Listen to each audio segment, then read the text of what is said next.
लिंग का साइज कैसे बढ़ाया जाए, वो ऐसी कौन सी दो तरीके हैं जिससे जिन लोगों का लिंग छोटा है, माइक्रो पीनस की शिकायत है, वो लोग इन तरीकों को अपनाकर बड़ी आसानी से अपना लिंग का साइज को बढ़ा सके। और अगर आपको छोटी लिंग के साथ साथ आपको इरेक्टाइल डिस्फंक्शन भी हो रखी है, आपको नापुंसकता इंपोर्टेंसी की भी प्रॉब्लम आ चुका है, तो ये प्रॉब्लम भी जो है इसी के साथ ठीक हो जाए। तो ये एक बहुत ही महत्वपूर्ण वीडियो बनने वाली है, क्योंकि इस वीडियो में मैं ऐसी दो तरीकों के बारे में बताने वाला हूँ जो कि पुरुषों के लिए बहुत ही महत्वपूर्ण है। तो पुरुषों में जो दो मेन समस्याएं देखी जाती है, एक है उनका लिंग का आकार को लेकर, लिंग में पतलापन, छोटापन, सिकुड़न जो होती है, ये एक प्रॉब्लम हो गया।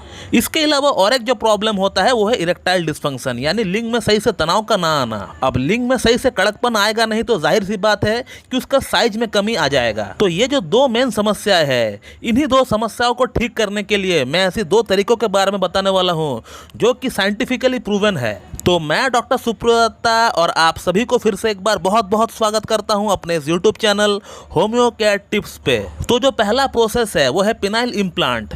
इस तरह की ये जो आप लंबे लंबे सिलेंडर जैसा पाइप देख रहे हैं, ये सिलिकॉन की बनी हुई है। ये जो दो रॉड आप देख रहे हो, ये एक छोटी सी सर्जरी के जरिए आपका लिंग का अंदर, कॉर्पोरा का अंदर डाला जाता है। जहां तक मैं जानता हूं ये एक 30 to 45 मिनट का ऑपरेशन होता है, और जिस दिन आप ऑपरेशन करते हैं उसी दिन जो है आपको डिस्चार्ज भी किया जाता है अस्पताल से। इस प्रोसेस में आपका लिंग का साइज, आपका लिंग की आकार बहुत ही बढ़िया बन जाता है। लिंग की साइज की अगर बात करें तो पिनाइल इम्प्लांट के बाद आपका लिंग का साइज कम से कम 2 से 2.5 इंच तक बढ़ने वाला है। और इरेक्शन की अगर बात करें, जैसा इरेक्शन आप देखना चाहते हो अपना लिंग का, वैसा ही इरेक्शन आपको देखने को मिलेंगे। और इस सर्जरी को करने के बाद कम से कम आपको 15 साल तक इस प्रॉब्लम के लिए कोई भी मेडिसिन आपको खाने की दरकार नहीं पड़ेगी। एक पैसे का मेडिसिन आपको जो है इरेक्टाइल डिस्फंक्शन की प्रॉब्लम के लिए आपको खाने का दरकार पड़ेगी नहीं। जब चाहे, जितना देर तक चाहे, जितने बार चाहे आप सेक्स कर सकते हैं पिनाइल इम्प्लांट करवाने के बाद। दोस्तों ये एक बहुत ही बढ़िया प्रोसेस है और इसमें कोई भी साइड इफेक्ट नहीं होता है, ये सबसे इसका बड़ा प्लस पॉइंट है। लेकिन ये बहुत ही एक्सपेंसिव है। इसका जो खर्च आता है वो इंडियन रुपीस के अकॉर्डिंग कम से कम 2 से 2.5 लाख की पड़ती है। अगर आप इतना खर्च कर सकते हैं, आप फिनेंशियली उतना स्ट्रांग है, और इसके अलावा आपका अंदर एक गट्स भी है इस तरह की सर्जरी को करने के लिए, तो फिर आप बेझिझक, बिल्कुल मैं कहूंगा आपको, इस तरह का जो सर्जरी है आप इसके बारे में सोचिए। और अब बात करते हैं अगला प्रोसेस के बारे में। तो दोस्तों अगला जो तरीके के बारे में बताने वाला हूं मैं आपको, ये भी बहुत ही बढ़िया है, ये भी जो है साइंटिफिकली प्रूवन है। तो इस प्रोसेस को भी आप अपना कर अपना लिंग का साइज और गिर्थ दोनों को बढ़ा सकते हैं। और उसी के साथ अगर आपको इरेक्टाइल डिस्फंक्शन की प्रॉब्लम है, नापुंसकता की प्रॉब्लम है, तो इस प्रॉब्लम को भी आप बड़ी आसानी से ठीक कर सकते हैं। तो जिस प्रोसेस का मैं बात कर रहा हूं वो है होम्योपैथिक ट्रीटमेंट के जरिए। दोस्तों आप लोगों ने ऑलरेडी देखा है कि मैं कैसे अपना पेशेंट का लिंग का साइज को बढ़ाता हूं और इरेक्टाइल डिस्फंक्शन की प्रॉब्लम कैसे ठीक करता हूं। ढेरों केस हिस्ट्री, ढेरों रिव्यूज हमने आज तक इस चैनल के ऊपर डाल चुके हैं, वो भी प्रूफ के साथ। जो हमारे चैनल को सब्सक्राइब करके रखे हुए हैं बहुत दिनों से,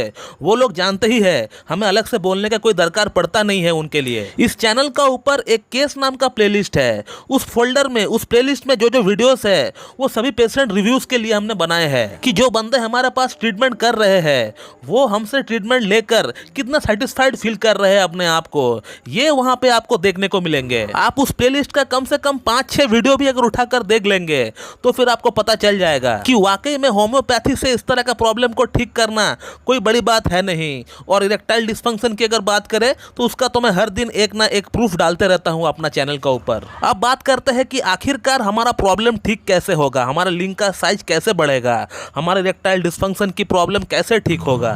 तो एक चीज जो मैं आप लोगों को हमेशा अपना वीडियोस में बोलते रहता हूं कि होम्योपैथी में कोई भी प्रॉब्लम के लिए कोई फिक्स मेडिसिन आज तक नहीं बनी है। होम्योपैथी में एक ही दवा हजारों डिजीज में काम आती है। सिमिलरली होम्योपैथी में एक डिजीज के लिए हजारों मेडिसिन भी अवेलेबल होती है। आप मेरा इस बात को लिख लीजिए, आपका प्रॉब्लम तभी सॉल्व हो सकता है जब आप किसी क्लासिकल एमडी होम्योपैथ से मीट करके अपना प्रॉब्लम के अकॉर्डिंग ट्रीटमेंट लेंगे, खुद से अपना ट्रीटमेंट कराएंगे, कोई वीडियो देखकर मेडिसिन खाएंगे तो कोई फर्क आपको नहीं पड़ने वाला। छोटी मोटी चीजों के लिए आप होम्योपैथी जो है सेल्फ मेडिकेशन कर सकते हैं, उसमें कोई प्रॉब्लम नहीं है।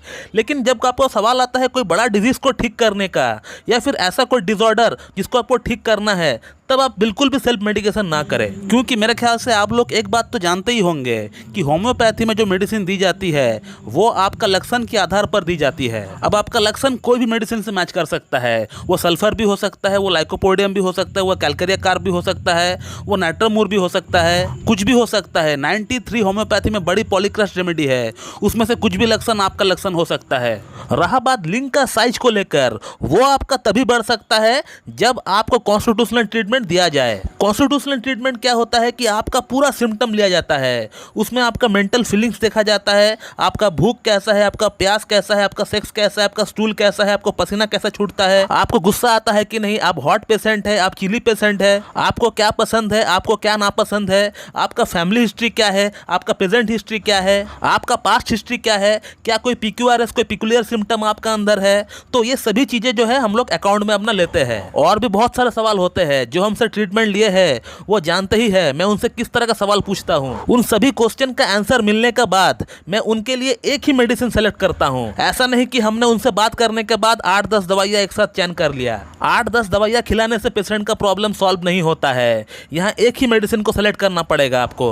उसी एक मेडिसिन को आपको जो है सही पोटेंसी में पेशेंट को खिलाना पड़ेगा लंबे समय के लिए, और बीच बीच में एक नोस्रोड आपको डालना पड़ेगा, तभी जाकर आपका प्रॉब्लम ठीक हो सकता है। तो एक प्रोसेस है पिनाइल इम्प्लांट का और दूसरा प्रोसेस है होम्योपैथिक ट्रीटमेंट का। दोनों ही प्रोसेस में आपको सक्सेस मिलता है, लेकिन आप पे डिपेंड करता है कि आपको कौन सा तरीके, कौन सा प्रोसेस को आपको अपनाना है। अगर आप फिनेंशियली स्ट्रांग है, आपका अंदर गट्स है इस तरह का सर्जरी को करने का, तो आप पिनाइल इम्प्लांट के बारे में सोचिए। और अगर आपका अंदर उतना गट्स नहीं है इस तरह का सर्जरी को करने का, तो फिर मैं आपको कहूंगा कि आप होम्योपैथिक ट्रीटमेंट कराइए। किसी एक अच्छी MD क्लासिकल होम्योपैथ के पास जाकर उनके सामने बैठकर पूरा एक थॉरोली केस टेकिंग उनको दीजिए। डॉक्टर साहब आपको जो जो सवाल पूछता है वो सभी सवालों का जवाब आप उनको दीजिए सोच समझकर, और वो आपका सभी सवालों का जवाब जानने के बाद आपको एक ही सिंगल रेमेडी देगा।